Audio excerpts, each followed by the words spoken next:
black neighborhoods, but just poor neighborhoods, you don't see it, right? Like Yep. my mom, so my parents divorced when I was 7, and my mom supported me and my sister, 2 kids, on $300 a month child support, right? And she went back to college, took out loans and everything else, but that's what she had to do. Yep.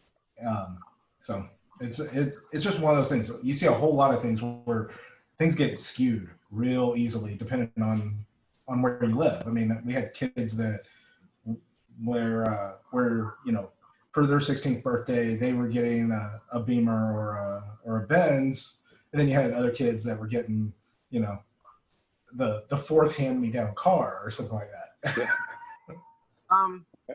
I have all right, so I'm about to go fully nerd. So I apologize.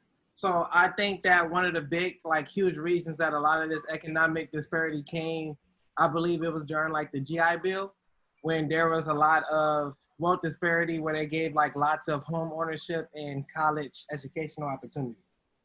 So since that moment, like the wealth gap has continued to increase. I think it's like the average black wealth was like around 17K compared to white wealth being around 171K. And the average dollar rotation in a black community is like 1 hour, meaning that it takes 1 hour for a black person to spend a dollar outside the community. One of the big struggles I would say like in the black community is having to save money and grow money, but having so many economic burdens. Like, for example, I got into tech so I could take care of my family. I have 3 sisters.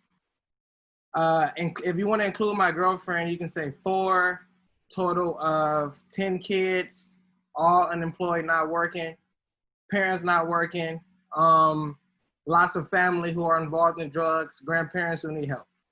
How can a person like me save when I have so many people that I like that are within my immediate, and that's why I live with my mom now, because I'm paying the majority of the bills. How would you say I can jump out of this burden? Because that's, again, why the average black person loses money when they graduate, because once they graduate, they become the breadwinner. So like the average white person can graduate and they can join like a part of the family with their connections. I graduate, I'm considered the prize winner of my family before I did shit. Nothing. Didn't even have a job yet, and I was already at the top. I'm asking a very loaded question, and I know you know these stats, but I gave these stats so the people in the chat can have a little bit of background to understand exactly how difficult situations are. How can I save money when I have so many different people who need me, I guess, in a sense? So it's difficult for a lot of us because that's what we grew up seeing, and that's what we're used to. You being a leader in your family, you being the one to break out. A lot of us are first generation wealth creators. We're the first ones to make 6 figures or more, right? And that's never happened. So we have to use our platform to, one, break the silence, because in black families, they don't talk finances. Mama's not telling us nothing. We don't know what's going on with their bills. If we try to approach them about a will and a trust, boy, get the fuck out of here, right? Like, they do not share anything, right? But you want to put your hand out, but we can't have these financial discussions, right? At the same time, we have to understand that we have to build the business of us first before we can build the business of them. I have to build the business of me before I can build the business of us. Because as much as I want to help everybody, if I continue to help as I'm trying to build the business of me, I will never get to the point to where I can help in the ways that's going to be truly lasting. And it's really going to affect me if some type of calamity happens. If you get hurt or you get injured or something happens or real bills start to come. Our parents don't have wills and trusts. Our parents don't have life insurance. What happens when their heater goes out? What happens when they get old and they need to come live with us? Like, that type of stuff puts a burden on people. So we have to be able to invite them to the table, invite them to the people that you're talking to about finances, and help them understand that I am really trying to build the business of me so that I can help in a way that makes sense. But we got to do the hardest thing, which is like breaking ourselves away from this type of stuff. And in some instances, it can be very difficult. You know, I could talk to you more off the line and figure out your specific situation and give you some ideas of how to help. But, you know, I'm the oldest of 4. So, you know, my dad and mom got divorced when I was in 7th grade. You know, I grew up with my mom in Vallejo with my sister. My other 2 brothers grew up with my dad in Hayward, and he had a business. He had an electrical contracting business for 25 years. And he got sued as a sole proprietor, lost his business, lost his home, lost his wife, you know, because he didn't know about the back end part. He didn't know how to protect the business. He didn't know how to put a retirement plan in place. Didn't know how to put up an LLC. Nope. It's part of the reason why I got into this business, right? But it's all the old ways of doing things. We got to try to change that, and it can be very difficult to tell people no. So would you look at it and say, okay, look, maybe you have a lot of obligations, right? That may be something you can't necessarily break away from easily, but instead of saying, hey, maybe your goal is, I want to invest 10% now, right? 10% of whatever I get, but maybe you can't do that. Then make it 8, right? But don't make it 0. Figure out something, and there's just going to be things you're going to have to say no to, right? And say, I can't do that because there's nothing there. And if you do it to where you don't even see it, like it's the investments come out of your check and they just automatically get deposited someplace else, then you sit there and say, my check's only this. This is all I can do. And then at least you're drawing a line somewhere. Yeah, and then anyone that I'm giving money to, if you're going to receive some money from me, you got to also receive some knowledge from me, because I don't want to have to continue to give you money for the rest of my life, right? And it's very tough to do that. I think, you know, a lot of times it is hard to save 10% of my income. It's hard to save 20% of my income or 5% of my income. But the reality is, if our taxes go up and the government says, okay, Chris, I'm going to go ahead and charge you 10% more. Whatever taxes you were paying, you're paying 10% more. Figure it out. What are you going to do? I would think that now that we've gone through COVID and seen so much lockdown, that it's easier to sit there and say, the amount of money I was spending on other stuff that I could do outside the house or anything like that, I'm not spending anywhere near that amount anymore. But even without COVID, if the government says we're charging you, your tax bracket just went up by 10%, what are you going to do? No. My point is I think we're finding out now how much additional money we actually spent that we didn't necessarily have to, because the places haven't been open, because things have been closed. You find out where all that money goes if you weren't tracking it close enough before. Yeah, I mean, I told my cousin the other day, he just bought a brand new pair of Jordans. I said, you can't have 400 pairs of Jordans and not have money in your 401k. You know, you can't go make it rain and not have a rainy day fund, right? But what I'm saying is that 10%, if the government says you owe 10% more taxes, all of us are going to pay the 10% more taxes. Yep. We may cry about it, we may kick and scream, but we're going to pay that extra 10%. And it's going to hurt a little bit, but after a while, we're going to figure out how to live. And we're going to go back to our lives. Or even if the government doesn't do that, and you just see, because of government policy decisions, that inflation starts to go through the roof and prices automatically rise up that 10%. You're going to, if it's something you want, you're going to pay that too. Yeah. And that's why I say, just pay yourself first. You know, get greedy with your own money. The government's going to stick their hands in your pocket and take 40%, not even ask. And you can't even tell them what to put the money to. So at some point, we got to reach into our own pockets and pay ourselves first and figure out how to live on whatever's left over. There's a lot of people in other parts of America and this world that are living on half of what we're making, and they're completely happy. It's the pressure that my man is feeling from his community that is tough to deal with. You go and you look at like someplace like Japan, and Japan is idiotically expensive, and they have a 20% savings rate, right? As a country, I mean, it's not. Ours is hovering around 5. It's around 5.3% or 5.4%. Right.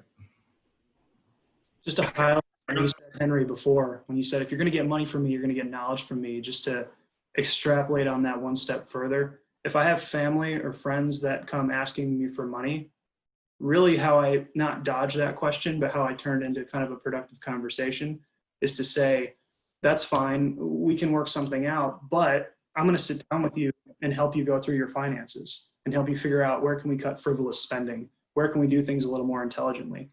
And it's kind of a mix up, like 50% of the time that person just kind of stops because they know they're screwing up. They know they're not focusing on the right things, and they really don't want to, but the other half, that's when you can actually provide the right kind of knowledge and the right kind of info Какой у тебя день был? to help them get productive with their own. Это твой новый ланчбокс? Yeah, man. Красивый. Yeah, Daniel hit the nail right on the head. I do the exact same thing when it comes to people that ask me for money as well. You hit the nail right on the head. I couldn't agree with you more. Any last questions for Henry before we wrap it up here? Neaton, go ahead, buddy. Yeah. Yeah. I have been a huge advocate for Scott. Scott leads the Thursday night sales as well. Thanks for hosting this, and thanks for letting me in. Just a quick question to Henry here. So I'm from Canada, and Canadian market is more, aggressive and leans more on real estate. We just bought a house. Not thinking of buy another. We don't have money for that. But a lot of people have been suggesting us on looking at S&P to invest. So I'm really not sure. Should we try educating ourselves on S&P, on U.S. stocks, or what else we could do to invest longer term? You plan on staying here for a while? Are you retiring in Canada, or are you moving back, or? Yeah, I am. This is home now, so I'm staying here in Canada for longer term. Yeah, so I think that run your numbers and figure out how much you need to accumulate. We typically need the stock market. During good years, we're going to get that growth that we're not going to get in these safe vehicles. The S&P 500 is one of those mutual funds or index S&P 500 funds that you can get in. That's pretty cheap. That's well diversified. And if you have a long holding period, if you're in your 40s, or even if you're in your early 50s, yeah, definitely put money in the S&P 500 and educate yourself on that. It goes to the whole risk tolerance piece, right? If I make $100,000 a year, what is your risk tolerance? If I'm a 30-year-old, typically 70% of what I put should go into that stock market. So out of $10,000 a year, I'm not saying put everything in the stock market, but maybe put 7,000 of it into the stock market. If you're more conservative, ask yourself, am I more of a conservative investor than the average person? Am I more aggressive than the average person? Because if you're more conservative, then you may want to do like 60% of your money into the S&P 500 and different funds like that. But I think it's very beneficial. And once you start getting to the point where you have more than, I'd say, 25,000 into a brokerage account or some type of other vehicle that holds these equities, it may make sense to get a stockbroker, or it may make sense to get a specific advisor that focuses mainly on mutual funds and stocks. Gotcha. Cool. Yeah. Thanks for that, Henry. I appreciate it. And the entire session was pretty great. So thanks for sharing everything here, all in all, right from the beginning. So cool. No problem, man. I appreciate you. Awesome. I got to, Henry, go ahead, John. this kind of goes Sneak back one to past the goal. What's that?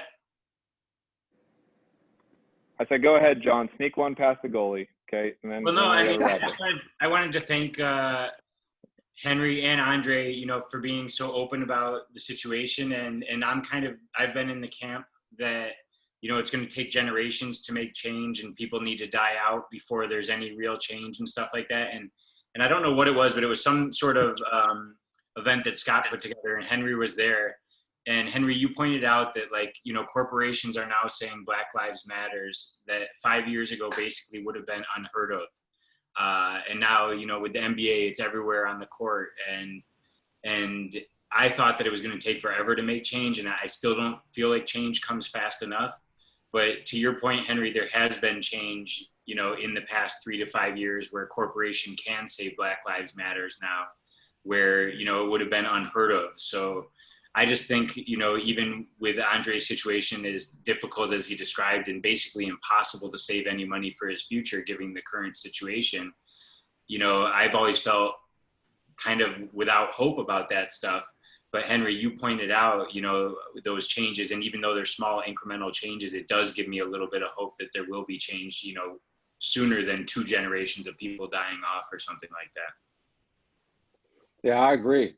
I'm very hopeful. I mean, my company itself is Fortune number 71 on the Fortune 100 list, and I would have never thought that an old white insurance company would ever say anything when it comes to Black Lives Matter or anything like that. And just the fact that we're even here having this open conversation is something that is beautiful. So I appreciate it. I mean, we're at a point to where Black people need sponsors. You know, we need people that can get us in the door, that can get us into these places and help us accumulate the wealth that we need to accumulate. And I think it's happening more and more companies are looking at how can we make our employees, our sales floor look like more of America, right? Where we do have more representation of people of all races. So yeah, I'm pretty optimistic about that.